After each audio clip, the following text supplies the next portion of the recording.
Thank you for tuning in today and welcome back to another episode of The Source. I'm your host, Zain Raza. Before we begin this interview, I would like to remind you to join our alternative channels on Rumble and Telegram. YouTube, which is owned by Google, can shadow ban and censor us at any time, especially given the fact that we provide another perspective on issues such as Ukraine and Israel. If that day ever comes, we won't be able to reach you with an announcement. Hence, we're asking all of our viewers as a precautionary measure to join these alternative channels. Furthermore, if you're watching our content regularly, make sure to donate today. We don't take any money from corporations or governments and don't even allow advertisement, all with the goal of providing you with information that is free from any external influence. You will find out more about our alternative social media channels and how to donate in the description of this video below. Today, I'll be talking to economist, author, and journalist Dr. Shir Hever on the situation in the Middle East, particularly on Iran, Israel, and Gaza. Dr. Shir Hever, welcome back to the show. Thanks for having me, Zain. Let us begin with the recent Iran-Israel war, and I want to recap some of the most notable developments during this time for our viewers. Over 12 days starting June 13, Israel launched Operation Rising Lion, conducting a sweeping air campaign against more than 100 targets across Iran, including nuclear enrichment facilities, missile launch sites, and key military and scientific infrastructure. Iranian authorities report approximately 935 killed, including around 170 women and children, with thousands wounded. In contrast, Israel suffered 28 civilian deaths, over 3,200 injured, and about 240 buildings heavily damaged. Israel also claims that it destroyed approximately 120 surface-to-surface missile launches, nearly one-third of Iran's long-range capacity. On June 22nd, the United States joined the offensive with Operation Midnight Hammer, deploying B-2 bombers carrying bunker-busting bombs as well as submarine-launched Tomahawk missiles against Iran's underground nuclear facilities. U.S. officials state that the strike set back Iran's nuclear program by as much as 1 to 2 years. In retaliation, Iran fired around 150 ballistic missiles and over 100 drones at Israeli military bases, as well as U.S. positions in Iraq, Qatar, and Syria. These strikes caused infrastructure damage and triggered region-wide evacuations. However, no U.S. personnel were killed. A ceasefire was eventually brokered by the U.S. at the end of June, but diplomatically, nuclear negotiations have stalled. Iran's foreign minister ruled out talks with the U.S. in the near term. Iran has suspended cooperation with the Iran International Atomic Energy Agency. Meanwhile, the seven nations have urged both sides to return to the negotiating table. Can you comment on the 20-day war between Israel and Iran? And in your assessment, did Israel achieve its desired objectives? Well, in situations like this, the regime always claims absolute victory and that they won the war with the aid of God. I think we don't even need to say which regime because it applies to both. But in this case, this was an unprovoked attack from Israel. If there's anybody who believes that this was part of a strategy by the Israeli part in order to prevent Iran from developing its nuclear weapon program, then it's just simple to look at what was happening in Israel in the coming days before the attack, when the Israeli government was about to collapse. The ultra-Orthodox parties were preparing to vote against their own government, denying Netanyahu his majority, and the vote was scheduled to be in June 13th. Then Netanyahu passed the vote, giving himself 6 months of extra security as the prime minister, and his government will survive. The reason that the ultra-Orthodox parties have changed their position and decided to not fulfill their threat, and they did vote in favor of their own government, is because Netanyahu told them, I'm going to war right now, and if you vote against the government, you will be seen as the traitors who destroyed the government just as the war is starting. So that was the only reason for the war. There's maybe another reason which is not specifically about this particular date, which is to distract from what is happening in Gaza. The ongoing genocide in Gaza has reached a level of brutality and inhumanity which is difficult to describe in words. Every morning, the news read as if we are waking up every morning in the same day, like we're trapped in some kind of Groundhog Day kind of a movie where time doesn't move forward, because every morning starts with a massacre of people who are trying to line up for food distribution at the humanitarian centers, and find again and again that these humanitarian centers are not humanitarian centers. They are death traps. They are ambushes where the Israeli soldiers wait with weapons and open fire on them. But it's not the same day that we live day after day, because every day it's more people who are being killed. It's not the ones that have already been killed the day before. The world was starting to rise up and in protest and in horror at this brutality, and the attack on Iran distracted the public in the world. I think it might be, from my position, I can tell you more about how it distracted the Israeli public, which I think is something that maybe is a little bit less easy to find on international media and on German media. That for the Israelis, the forces that were the most strong oppositional forces, such as the ultra-Orthodox, but also the protesters that are calling for releasing the Israeli hostages. Of course, they're not calling for releasing the Palestinian prisoners and hostages in Israeli prisons, but calling only on releasing the Israeli hostages, and still attacking the government and Netanyahu and holding him accountable for the failures that have led to the situation. All of that just became completely silent, because Netanyahu has always been very effective in ruling through fear. There were so many jokes made about how Netanyahu was repeating this threat that Iran is so close, it's a few weeks away, a few months away from nuclear weapon, and it must be stopped. And he's been saying this for more than 30 years. So this has become a running gag. But now Israelis also know that war with Iran is something that could be very dangerous for the Israelis. Immediately when the war started and the Iran retaliation started, Israelis started to share pictures of the damage caused by the Iranian missiles, where they were making this macabre comparison, really a macabre comparison. They were saying Iran is turning us into Gaza. They're doing to Israel what we're doing to Gaza. Now this is wrong, of course. It's not true. This is not what happened.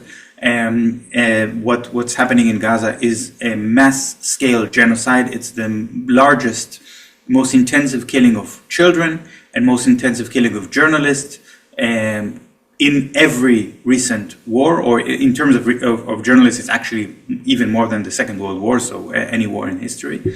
But this destruction in Israel is still something that Israelis were gripped in fear. And they were so fearful that they were willing to admit that they know what's happening in Gaza. Otherwise, they wouldn't have made that comparison. So they're aware that their country is committing genocide. They just don't want to talk about it until they feel like judgment is coming, revenge is coming. Iran is going to do to Israel what Israel is doing to Gaza. About 30,000 people escaped during those 12 days. And I should say that this was not an easy escape, because the airport was shut down.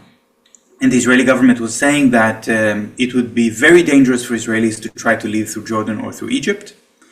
Many have done so anyway, because of course it's propaganda, it's a lie. No one was murdered in Egypt or in Jordan for trying to escape. This is it wasn't really dangerous at all. But a lot of Israelis who did fall for this propaganda did bribe their way through boats and yachts to take them to Cyprus. And this is a very expensive thing. And it's also illegal, because they were going without passing through passport controls. But it does show something about the desperation and the fear. And as soon as Netanyahu declared the ceasefire, you could see the biggest critics of Israel, of Netanyahu, the biggest critics of Netanyahu from inside the Israeli society, doing a 180 degree, suddenly saying, "Oh, Netanyahu is our savior," because he put the gun to their head. He said, "Oh, I can get you all killed, basically, by starting a war with a country that is bigger and stronger than Israel, and I can also stop it. And if you ever try to take my government down again, this is what's going to happen." And I think now we're entering a different phase in the Netanyahu regime in Israel, which is not just a populist right-wing leader riding this populism wave and discrediting his opponents in a way that is very similar to what we see in the United States with Trump and in other countries. We are entering really a phase of a ruthless dictator who is holding his own population hostage and ruling through fear, so that now the people are just terrified to rise up against him. When it comes to Gaza, we will definitely in the next question look deeper at it. But for now, I want to stick to the impact that this war had on Israeli society. Over the 12-day war, Israeli officials estimate that the combined military operation, including airstrikes on Iranian targets, missile defense deployments, and reserve unit activations, cost approximately $200 million per day, totaling around $2.4 billion. However, Reuters and other regional analysts suggest the overall cost may range between $5 to $6 billion, with some estimates reaching up to $12 billion when accounting for long-term replenishment of munitions, reconstruction of damaged military infrastructure, and extended readiness on multiple fronts. This comes at a time when Israel is facing a slowdown in economic growth, rising inflation, declining workforce productivity, and growing domestic discontent. It's also important to know that Israel continues to conduct simultaneous operations in Gaza, Lebanon, and against the Houthis in Yemen. In previous interviews, we discussed in great detail the social, political, and economic pressures building within the Israeli society due to its prolonged military campaigns. How do you think the war with Iran has affected Israel domestically? You've talked about it politically, socially, economically. And could you also talk about, as we did in the past, how this could have further put the Israeli Defense Force under pressure? Well, the cost of the interceptors is indeed exorbitant, but in the spirit of this ruling through fear, I want to share with you the headlines that I saw in the Israeli newspapers when they said, okay, this is the estimate of the cost. This is how much it costs to fire all these interceptors in the billions, and the cost estimates range, but we're talking about a few $1 billion altogether for those 12 days. Some of it covered by the United States, some of it by the Israeli taxpayer. But they said, well, imagine what would have happened if the interceptors wouldn't have been used, right? This is how you control through fear. And what would be the damage? And in fact, the cost of the damage by those missiles that were not intercepted is already more than the cost of the interceptors. And Israel is claiming that they've been able to intercept about 90% of the missiles. So, meaning that had they not used the interceptors, the damage would have been 10 times bigger. Now, we're talking about destruction, extensive destruction to 2 Israeli universities. And of course, I cannot talk about the destruction to 2 Israeli universities without reminding the viewers that Israel has destroyed all of the universities in Gaza, each and every one, and a complete destruction, not just destroying the Department of Medicine, which happened in the Ben Gurion University in Beersheba, or some of the biology labs in the Weizmann Institute, and damage to a hospital, which also is attached to a military base. Both of these universities are also attached to military bases. So that's also something which the viewers need to be aware of, that when Israel is using this argument that attacking civilian targets would be justified if they are attached to military bases, and accusing Palestinian groups such as Hamas of taking civilians hostage, are they also accepting the same argument when their own civilian facilities are attacked? And I don't think that this justifies attacking civilian targets. It's illegal to target civilians either way. This is So the destruction is indeed massive. I think one thing that we cannot really estimate the full extent of which quite yet is the long-term damage to the Israeli construction sector, because the housing crisis in Israel is a very serious problem. And now maybe it has been alleviated somewhat by the very large number of Israelis who are leaving. But the number of Israelis who are leaving is not so big that it really stops the population growth completely. It's a temporary alleviation.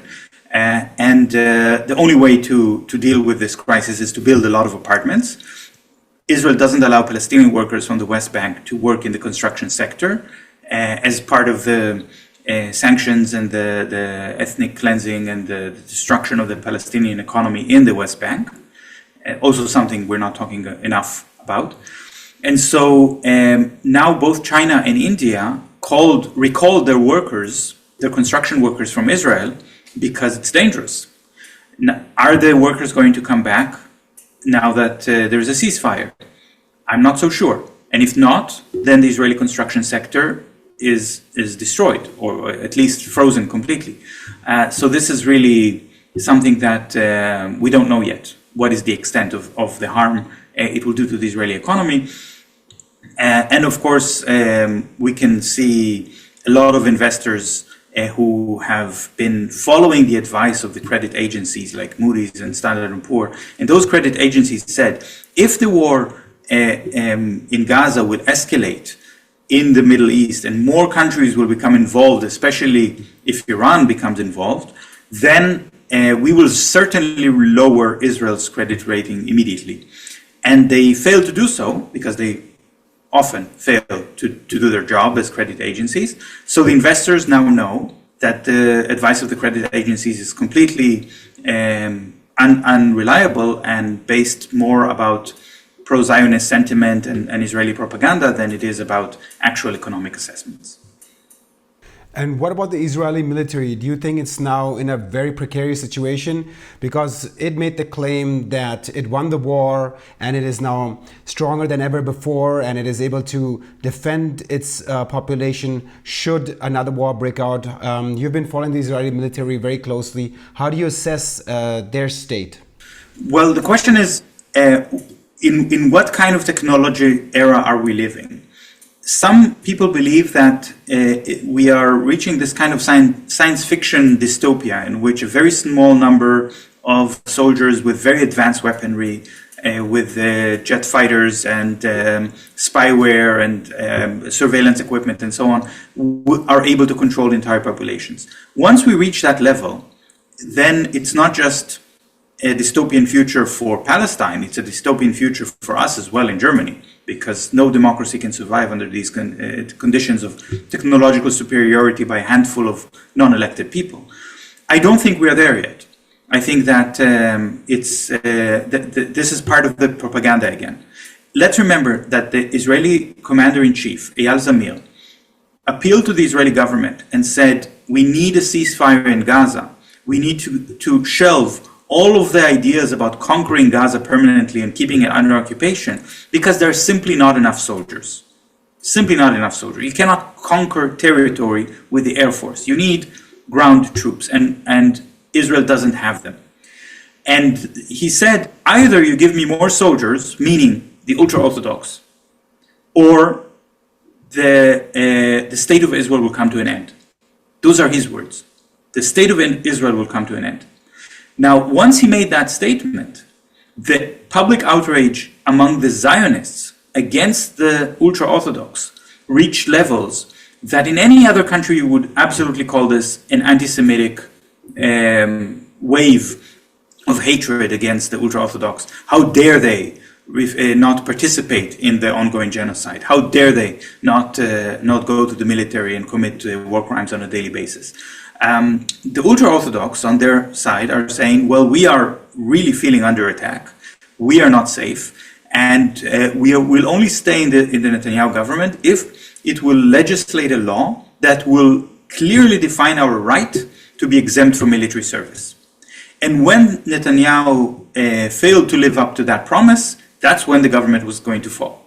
So, in fact, the failure of the Israeli military, the shortage of soldiers, is the reason that the war started. It's not the opposite way. It's not that the war shows that Israel has enough soldiers. It's because it doesn't have enough soldiers, then it relies on imported weapons from the United States mostly, but also from other countries, in order to conduct this attack on Iran, which was very low in terms of labor intensity. The number of pilots that were required was not very high. So Israel could still do it, but what we are seeing at the same time in Gaza is that Israel is using mercenaries and like private security companies, which are in fact mercenaries, to conduct violence on their behalf, and arming certain factions within Gaza to fight each other because they cannot rely on their own soldiers anymore. Let us shift our focus fully to Gaza, and I'd like to provide as much as information and provide an accurate picture as best as I can.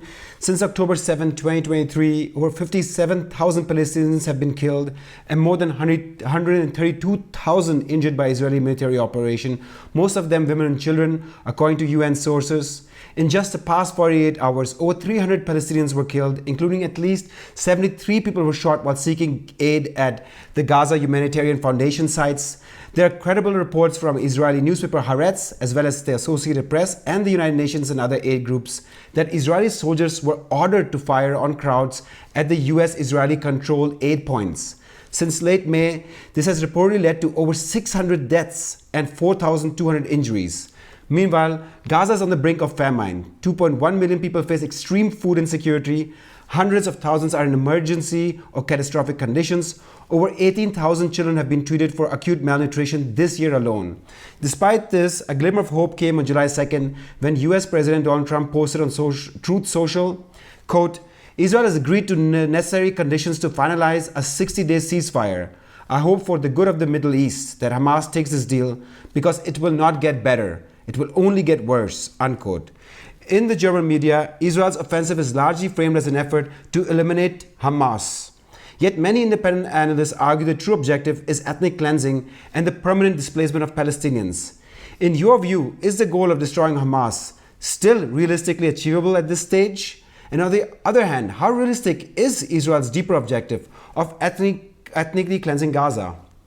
We have to be very careful when we talk about goals, when we talk about Israel.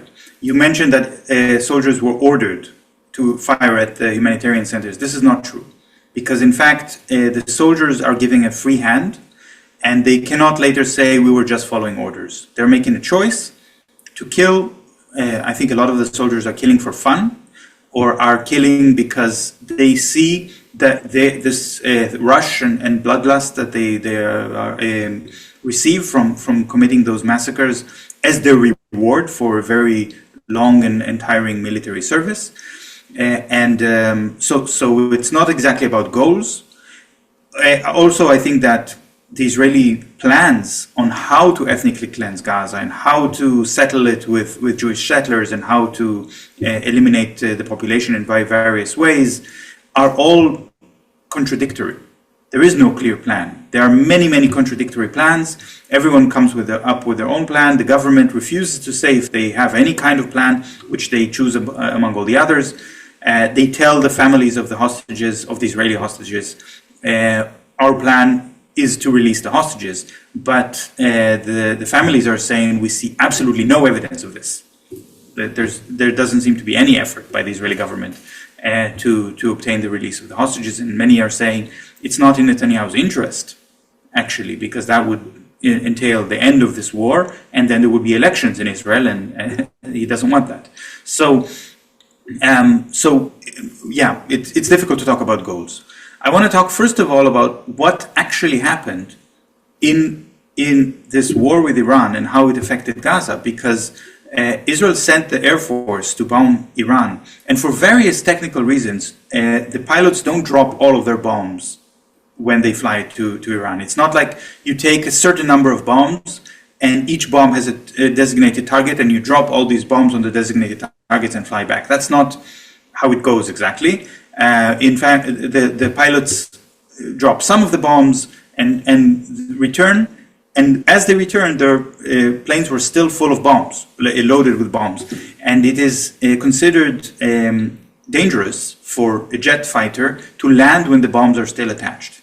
A small error could cause one of those bombs to go off. So the normal procedure is that in an operation like this, the bombs would be dropped into the sea.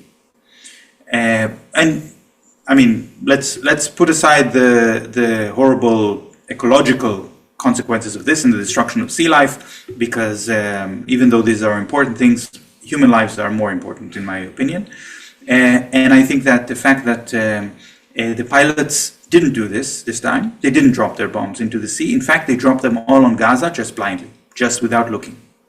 And the pilots could have done it differently, right? No pilot would be punished if they say, I don't agree to drop bombs on a civilian population without targets.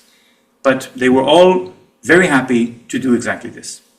I think this proves that there is genocidal intent. I think it proves that any kind of talk about destroying Hamas or achieving any kind of strategic goals is nonsense. This is not part of this war, has never been part of this war. So, you know, we can talk about military history. Is it possible for a regular army to defeat a guerrilla force if that guerrilla force is representing an indigenous colonized population? Yes or no? Let's put these philosophical discussions aside, because if there is not even a plan or a program by which Israel is attempting to develop a strategy to destroy Hamas, then it's not on the agenda anyway. They're just trying to kill civilians. Finally, let's turn to the West's response to Israel's ongoing military assault as well as the siege of Gaza. In May, the UK, Canada, France issued a joint statement warning Israel that if it did not cease its military operations in Gaza and lift aid restrictions, they would take concrete actions, including sanctions and review of trade relations. By June, the UK suspended free trade negotiations with Israel and imposed targeted sanctions on West Bank settlers. France, Canada, Australia, New Zealand, and Norway also implemented sanctions against far-right Israeli ministers Ben-Gvir and Bezalel Smotrich for inciting violence in the West Bank. At the EU level, the Commission launched a human rights review under Article 2 of the EU-Israel Association Agreement, citing evidence of violations related to the Gaza blockade and settler violence. Some member states, including Spain and Ireland, are even pushing for concrete consequences, such as visa restrictions, arms embargo, and trade review. Meanwhile, Germany has stepped up public criticism. Foreign Minister Johann Wadephol and Chancellor Friedrich Merz have explicitly denounced aspects of the Gaza offensive. However, Berlin has resisted so far, calls to suspend trades or introduce formal sanctions, citing historical sensitivities. How do you assess these actions by the West? Do you think they've been going at least in the positive direction, or perhaps even pointing to a turning point when it comes to relations with Israel? And if not, why do you think they're still hesitant on taking action? The reason is complicity. The reason is that the West sees Israel, I mean, certain elements in the West, elements in power, elements in the military in the West, see Israel as their fortress in the Middle East, as a place that tests different kinds of weapons that they want to see how they work, as a place that implements new technologies of oppression and colonial rule that they would also want to apply. People are judged and treated differently by the color of their skin or by their religion, and right-wing racist elements in Europe are very much interested in this kind of policy and want to legitimize and use it in Germany, in France, in Britain, as you mentioned, these countries. So this is why it is taking very, very long, while in fact at the same time, look at the global south, things are not so slow. That's where people they see Israel's colonialism for what it is, they see apartheid for what it is, and they're not being silent about it. The complicity is a serious problem. And as long as there are war profiteers, then they will do their best to try to continue to profit from Israel's wars. I think that one thing that we did see with this particular, in these particular last couple of weeks, is that Germany's supposed reason for supporting Israel, which the German government keeps saying has something to do with their guilt feelings for the Holocaust, even though the Holocaust was not a crime committed against the state of Israel, it was a crime committed against Jews. But it's very easy or very convenient for the German government to forget that factor, to lie about this fact.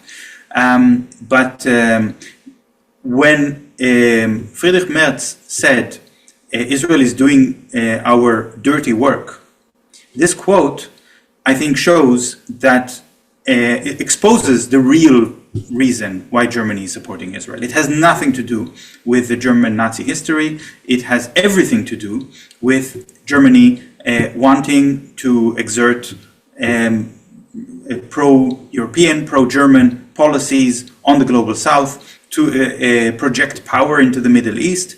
And it's very convenient that Israelis are being killed by Iran and not Germans. And so clearly for Merz, this is a view into his true intentions. And I think this is also something that we need to understand from an international law point of view.